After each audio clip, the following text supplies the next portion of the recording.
Hello everyone, this is Sunil Dutt Awasthi welcomes you all in Vidya Hut channel. आज का हमारा topic है letter writing और हम इसमें डिस्कस करेंगे कि जो लेटर राइटिंग है वो कैसे की जाती है।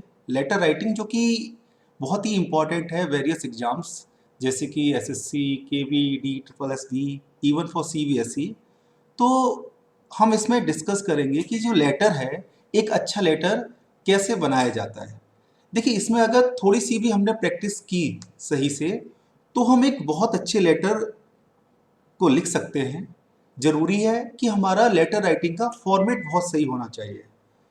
तो कोई बहुत बड़ा डिफ़िकल्ट सब्जेक्ट नहीं है ये, और बहुत आसानी से हम इसे समझ सकते हैं और हमेशा के लिए रट सकते हैं, हमेशा के लिए तैयार कर सकते हैं। मैं आज इस वीडियो के माध्यम से लेटर राइटिंग की फॉर्मेट को बताऊंगा, जो बहुत ईजी है, बहुत आसान है, और जिसे एक बार पढ़ने के बाद ये आपको हमेशा के लिए तैयार हो जाएगा। वीडियो के अंत में मैं फॉर्मेट बताने के बाद में एक लेटर को सॉल्व भी करा हुआ दिखाऊंगा। तो आप इस वीडियो को बहुत ध्यान से देखिएगा और मुझे उम्मीद है कि ये आपके कॉम्पिटिटिव एग्जामिनेशंस के लिए बहुत ही उपयोगी साबित होगा। तो सबसे पहले जो हम देखेंगे वो हम देखेंगे काइंड्स ऑफ लेटर्स। तो देखिए, जो लेटर्स होते हैं ये दो प्रकार के होते हैं, फॉर्मल लेटर्स और इनफॉर्मल लेटर्स। फॉर्मल लेटर्स कौन से होते हैं? ये वो लेटर्स होते हैं जो एडिटर्स को लिखे जाते हैं, जो बिजनेस लेटर्स होते हैं, जो प्रिंसिपल को लिखे जाते हैं, जो ऑफिसर्स को लिखे जाते हैं, जो लेटर्स कंप्लेंट्स के होते हैं, या वो लेटर्स जो जॉब के एप्लीकेशंस होते हैं। ये लेटर्स फॉर्मल लेटर्स कहलाते हैं। जबकि इनफॉर्मल लेटर्स क्या होते हैं? ये इनफॉर्मल लेटर्स जो होते हैं वो पर्सनल फीलिंग्स होती हैं, इसके लेटर्स होते हैं। जैसे कि कोई इनविटेशन है, कॉन्डोलेंस है, कॉन्ग्रेचुलेशंस की लेटर्स हैं, है ना। ये लेटर्स फ्रेंड्स को, रिलेटिव्स को, एक्विटेंसेस को एंड टीचर्स, इन्हें लिखे जाते हैं। तो आज हम जो चर्चा करेंगे, आज हम डिस्कशन करेंगे, वो करेंगे फॉर्मल लेटर्स की। हम चर्चा करेंगे letters to editor, letters to school, college, authority. इन्हें हम इनके ऊपर डिस्कस करेंगे। इससे पहले कि हम डिस्कशन स्टार्ट करें, मैं बताना चाहूँगा कि जो हम लेटर राइटिंग करेंगे, लेटर राइटिंग के भी फॉर्मेट होते हैं। जो प्रेस्क्राइब्ड फॉर्मेट है वो है complete block letter writing format. क्या होता है ये? बहुत ही इजी होता है, सबसे इजी यही फॉर्मेट है। ये देखिए, ये आप मार्जिन लाइन देख रहे हैं किसी पेज में, ये जो मार्जिन लाइन होती है, हमें क्या करना होता है? अगर हम कोई भी लाइन स्टार्ट करते हैं तो हमें वो लाइन इस मार्जिन लाइन से स्टार्ट करनी होती है। जो भी लाइन हम स्टार्ट करेंगे इस मार्जिन लाइन से स्टार्ट करेंगे। तो जो भी लाइन जिस फॉर्मेट में, जब लाइंस हमारी इस मार्जिन लाइन से स्टार्ट होती हैं, तो वो फॉर्मेट कहलाता है complete block letter writing format. चलिए बढ़ते हैं इस फॉर्मेट में आगे की ओर। देखिए, इस फॉर्मेट में, यानी जो हम फॉर्मेट फॉर्मल लेटर का कर रहे हैं, जो letters to the editor, letters to school, college, authorities, इनमें क्या करेंगे? जब हम लेटर राइटिंग करते हैं तो सबसे पहले जो हम मेंशन करते हैं वो करते हैं रिटर्न एड्रेस। देखिए, रिटर्न एड्रेस क्या होता है? ये वो एड्रेस होता है जो लेटर लिखने वाला अपना एड्रेस डालता है। जो लेटर लिखने वाला होता है उसका जो एड्रेस होता है, जो कि आपको एग्जामिनेशन के क्वेश्चन में दिया होगा, उसमें जो एड्रेस दिया हो भेजने वाले का, वो यहां मेंशन करना है। सपोज करिए कोई व्यक्ति है, उसका मान लीजिए एड्रेस है 22B द्वारका, दिल्ली। तो इसमें कैसे लिखना है? 22B द्वारका, दिल्ली। ये उसका रिटर्न एड्रेस हो जाएगा, राइट। रिटर्न एड्रेस के बाद में अभी मैं लास्ट में एक बना के भी दिखाऊंगा लेटर। तो पहले आप फॉर्मेट समझ लीजिए सभी लोग, उसके बाद में लेटर कैसे बनाया जाता है इस पे भी आएंगे। इसके बाद में आपको एक स्पेस देना है, एक लाइन छोड़नी है, डेट मेंशन करनी है। देखिए, डेट मेंशन करने का तरीका क्या होता है? जैसे आप डेट ऐसे मेंशन कर सकते हैं 10 जून 2020, या आप डेट को ऐसे भी मेंशन कर सकते हैं, जून 10 2020। देखिए जो पहला स्टाइल है यानी कि 10 जून 2020, ये है ब्रिटिश स्टाइल, जबकि जून 10 2020 ये स्टाइल है अमेरिकन स्टाइल। आजकल देखा जाए तो अमेरिकन स्टाइल चलन में है और इसे ज्यादा किया जाता है। आप कोई सा भी स्टाइल लिख सकते हैं इसमें से। इसके बाद फिर आपको एक लाइन छोड़नी है और आपको लिखना है name of the addressee. Addressee यानी जिसे जिसके लिए आप लेटर को लिख रहे हैं, अर्थात आप जिस व्यक्ति को लेटर लिख रहे हैं, अगर आपको उसका नाम पता है तो यहां पे आप मेंशन करिए, नहीं पता है तो रहने दीजिए। डेजिग्नेशन अगर उनका पता है तो लिखिए, नहीं पता है तो रहने दीजिए। ये सभी चीजें आपको क्वेश्चन पेपर में मिलेगी, क्वेश्चन में मिलेगी। अगर आपको क्वेश्चन पेपर में ये चीजें नहीं मिल रही हैं, क्वेश्चन में ये चीजें नहीं मिल रही हैं, तो आपको मेंशन नहीं करनी है। इसके बाद आपको लिखना है इनसाइड एड्रेस। इनसाइड एड्रेस क्या होता है? ये वो एड्रेस होता है जिसे हम लेटर लिख रहे हैं, उनका जो एड्रेस होता है वो इनसाइड एड्रेस होता है। ये लिखने के बाद हम फिर एक स्पेस देंगे और हम सब्जेक्ट लिखेंगे। सब्जेक्ट में हमें ध्यान रखना है कि ये पूरा होना चाहिए, SUBJECT। आपको शॉर्ट में नहीं लिखना है, SUB करके नहीं लिखना है, नहीं छोड़ देना है, पूरा लिखना है। बहुत ब्रीफ होना चाहिए सब्जेक्ट, बहुत लंबा नहीं होना चाहिए, ताकि पढ़ने वाले को तुरंत सब्जेक्ट क्या है यानी इस लेटर में क्या है वो उसे तुरंत पता चल सके। उसके बाद आता है सैल्यूटेशन। सैल्यूटेशन में क्या होता है? आप ऐसे लिख सकते हैं सर, मैडम, सर्स या मैडम्स, या dear sir, dear madam, dear sirs, dear madams, respected sir, respected madam. जहां इंडिविजुअल होते हैं वहां हम सर या मैडम का यूज करते हैं, और जहां कोई मेसर्स होते हैं, एक से अधिक मैनेजर्स हैं, एक से अधिक लोग हैं उस पोस्ट पे, तो हम वहां पे सर्स या मैडम्स को यूज करते हैं। सैल्यूटेशन के बाद आता है, देखिए कोई भी जो फॉर्मल लेटर होता है उसमें मिनिमम, इस चीज को आप बहुत ध्यान रखिएगा, कोई भी फॉर्मल लेटर होता है उसमें मिनिमम 3 बॉडी पैराग्राफ होने चाहिए, मिनिमम 3। तो जो पहला बॉडी पैराग्राफ होता है ये क्या होता है? इंट्रोडक्टरी होता है। जो लेटर की इंट्रोडक्शन होती है वो बॉडी पैराग्राफ 1 में दी जाती है, जबकि जो दूसरा पैराग्राफ होता है वो होता है मेन पैराग्राफ। अर्थात इसमें क्या होता है, जो मेन बॉडी होती है पैराग्राफ की, जो मेन बॉडी होती है उस लेटर की, हम उसे बॉडी पैराग्राफ 2 में लिखते हैं। नेक्स्ट आता है थर्ड बॉडी पैराग्राफ। ये क्या होता है? कंक्लूडिंग पैराग्राफ होता है। तो एक फॉर्मल लेटर में मिनिमम 3 बॉडी पैराग्राफ्स होने चाहिए। अगर मिनिमम 3 बॉडी पैराग्राफ्स नहीं होंगे तो वो लेटर सही नहीं माना जाता है। तो हमें 3 बॉडी पैराग्राफ्स मिनिमम करने हैं। और इसके बाद देखिए आपको थैंकिंग यू या थैंकिंग यू इन एंटीसिपेशन नहीं लिखना है, क्योंकि ये ग्रामेटिकली रॉन्ग माने जाते हैं। ये आपको अलग से यहां पर नहीं लिखना है। इसके बाद होता है लीव टेकिंग, या जिसे क्या कहते हैं, सब्सक्रिप्शन। इसमें क्या होता है, जैसे कि सिंसियरली योर्स, योर सिंसियरली, ये लिखते हैं। एक बात ध्यान रखना है, योर्स को, योर्स की स्पेलिंग आप यहां देख लीजिए। योर्स, योर के बाद में अपस्ट्रॉफ एस नहीं लगाया जाता है।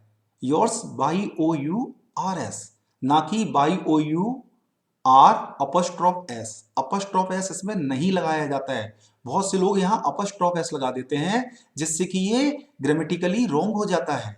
तो अपस्ट्रॉफ एस नहीं लगाना है। लीव टेकिंग के बाद हमें करना है सिग्नेचर, यानी जो नाम दिया है उसके सिग्नेचर करने हैं यहाँ पे। उसके बाद में अगर फुल नेम पता है होगा जो कि कैपिटल्स में लिखना है। अगर डेजिग्नेशन भी दिया है तो डेजिग्नेशन लिखना है। देखिए यह हमारा लेटर राइटिंग का फॉर्मेट खत्म होता है। जो ध्यान देने वाली बात है वो क्या है कि अब जो लेटर्स स्टार्ट होते हैं ये टू या फ्रॉम वगैरह से नहीं होते हैं, तो आपको यहाँ पे टू या फ्रॉम वगैरह यूज नहीं करना है। प्लस आपने अगर यहाँ पे नाम लिखा या डेजिग्नेशन लिखा तो यहाँ आपको कॉमा नहीं लगाना है, फिर इन चीज़ों को आपको ध्यान रखना है। ये कॉमा वगैरह ये ओमिट कर दिए गए हैं, डेट में लगाना है, इसमें नहीं लगाना है। इन चीज़ों को आपको ध्यान रखना है। जो ध्यान रखने वाली चीज़ें हैं वो क्या है? सबसे पहले रिटर्न एड्रेस, उसके बाद एक स्पेस देकर डेट, उसके बाद एक स्पेस देकर नेम ऑफ द एड्रेसी अगर पता है उनका एड्रेस, उसके बाद एक स्पेस देकर सब्जेक्ट आएगा, सब्जेक्ट के बाद एक स्पेस देकर आएगा सैल्यूटेशन, सैल्यूटेशन के बाद मिनिमम 3 बॉडी पैराग्राफ्स होने चाहिए लेटर राइटिंग में, तभी कोई लेटर राइटिंग ग्रामेटिकली सही माना जाता है। 3 बॉडी पैराग्राफ, जो कि पहला पैराग्राफ होता है वो होता है इंट्रोडक्टरी, दूसरा होता है मेन जो कंटेंट रखता है लेटर का, और तीसरा होता है कंक्लूडिंग पैराग्राफ। उसके बाद आता है लीव टेकिंग या सब्सक्रिप्शन, उसके बाद सिग्नेचर, उसके बाद फुल नेम इन कैपिटल्स, और अगर आपको डेजिग्नेशन पता है तो डेजिग्नेशन लिख सकते हैं। देखिए कुछ लेटर्स ऐसे होते हैं जिनमें एनक्लोजर्स भी डालने होते हैं, तो अगर एनक्लोजर डालना है तो जो ये नाम और डेजिग्नेशन है इसके बाद एनक्लोजर्स का नंबर आएगा। और अगर कोई लेटर ऐसा है जिसमें कॉपी टू भी करना है तो एनक्लोजर्स के बाद कॉपी टू आएगा। अब देखिए हम आते हैं एक लेटर के एग्जाम्पल पर। जैसे कि मान लीजिए ये एक एग्जाम्पल एक क्वेश्चन के रूप में ले रहे हैं हम, जैसे कि you are Rani from 22B Karanpur Kanpur, write a letter to CEO Karanpur Circle, Kanpur, drawing his attention at growing activities of eve-teasing as well as increasing crimes against women in your area. आपको एक लेटर लिखना है जिसमें आपका नाम बताया गया है राणा या रानी, और जिनका एड्रेस क्या बताया गया है 22B करणपुर कानपुर। इन्हें क्या करना है? सीईओ करणपुर सर्कल कानपुर को एक लेटर लिखना है और उनका ध्यान खींचना है जो ईव टीसिंग उनके एरिया में हो रही है और जो महिलाओं के खिलाफ जो क्राइम्स बढ़ रहे हैं इनके अगेंस्ट में एक लेटर लिखना है। तो हम कैसे स्टार्ट करेंगे? सबसे पहले क्या आएगा? ये जो एड्रेस है, सबसे पहले ये एड्रेस आएगा। देखिए सबसे पहले हमने जैसा कि हमने फॉर्मेट में दिया था कि पहले रिटर्न एड्रेस, तो रिटर्न एड्रेस क्या है? रिटर्न एड्रेस है 22B करणपुर कानपुर। देखिए 22B करणपुर कानपुर ये रिटर्न एड्रेस है। सब क्वेश्चन भी आपको मिल रहा है, यहां से आप ले सकते हैं और आप वहां पे इजीली लिख सकते हैं। तो यहां आपने लिया 22B करणपुर कानपुर, एक स्पेस दिया, डेट है वो डाल दी, जो डेट आपको एग्जामिनेशन में दी जाए वो डालिए। यहां तो हमने एग्जाम्पल के लिए डाल दी, ये एक डेट डाल दी। डेट के बाद हमने एक स्पेस दिया, किसे एड्रेस किसे करना है? CO Karanpur circle Kanpur. तो हमने किसे एड्रेस किया? The CO Karanpur circle Kanpur. ठीक है, इसके बाद सब्जेक्ट। अब देखिए सब्जेक्ट क्या था इसमें? सब्जेक्ट था ईव टीसिंग के रिगार्डिंग और किसके regarding? Increasing crimes against women. तो हमने सब्जेक्ट लिया regarding eve teasing and crimes against women. बहुत इजी होता है कि आप रिगार्डिंग लगा के आप जो सब्जेक्ट में दिया है वो लिख दीजिए, जो क्वेश्चन में दिया है सब्जेक्ट वो लिख दीजिए। इसके बाद हमने एक स्पेस दिया और सीईओ हमें पता है सीईओ है तो हमने लिखा उन्हें डियर सर। सैल्यूटेशन हो गया हमारा ये।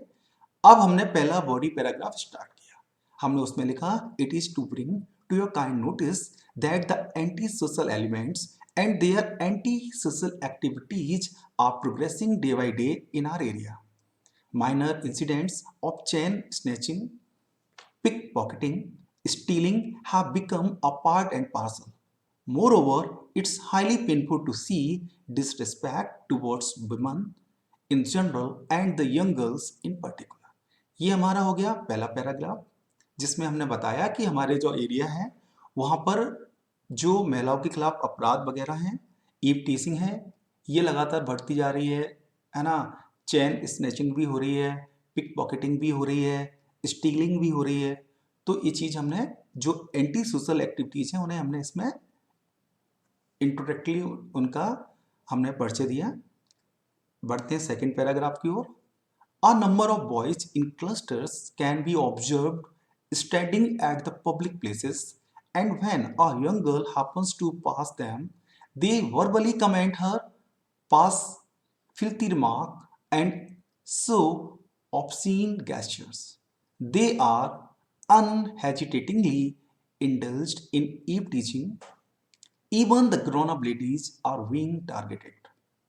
ये सेकंड पैराग्राफ हो गया जो मैन कंटेंट हो गया, जिसमें हमने बताया कि जो कुछ लड़के हैं जो ग्रुप में आकर खड़े हो जाते हैं पब्लिक प्लेसेस पर, और जब कोई लड़की वहाँ से निकलती है तो वो उन पर कमेंट करते हैं, गंदे रिमार्क्स करते हैं, और बिना किसी हिचक के वो ईव टीसिंग यानी कि जो लड़कियों को छेड़ना कहते हैं वो कर रहे हैं, और इवन वो जो ग्रोन अप लेडीज हैं उन्हें भी टारगेट कर रहे हैं। लास्ट हमने कंक्लूडिंग किया, इसमें लिखा it is therefore requested to have keen eyes at their law-breaking activities and if possible kindly arrange more frequent visits of police patrolling to such places. Stringent actions against offenders have become imperative. We the residents of area will be highly indebted to you. ये हमने conclude किया, और उसके बाद हमने क्या किया, एक स्पेस देकर हमने क्या लिखा यहाँ पे, सब्सक्रिप्शन सिंसियरली योर्स, नाम दिया था उसमें राणा या रानी, हमने नाम को मेंशन कर दिया। तो बहुत इजी होता है ये, बस इस फॉर्मेट को आप याद रखिए। इस फॉर्मेट को अगर आप याद रखेंगे तो इजीली आप किसी भी लेटर को, किसी भी फॉर्मल लेटर को इजीली कर पाएंगे। मैं आशा करता हूं आपको ये लेटर फॉर्मेट समझ आया होगा। अगर आपको कोई प्रॉब्लम लग रही है तो आप कमेंट बॉक्स में मेंशन कर सकते हैं, मैं उसे रिप्लाई करने की पूरी कोशिश करूंगा। और आगे भी मैं जो कॉम्पिटिटिव एग्जामिनेशंस हैं इनसे जुड़े सारे टॉपिक्स को कवर करूंगा, सारे टॉपिक्स को डालूंगा। तो अगर आपने चैनल को सब्सक्राइब नहीं किया है तो प्लीज़ सब्सक्राइब करिए, ताकि जो मैं अगला वीडियो आपके सामने डालूं, जो मैं अगला वीडियो डालूं वो आपको पहले मिल सके। Thank you, have a good day.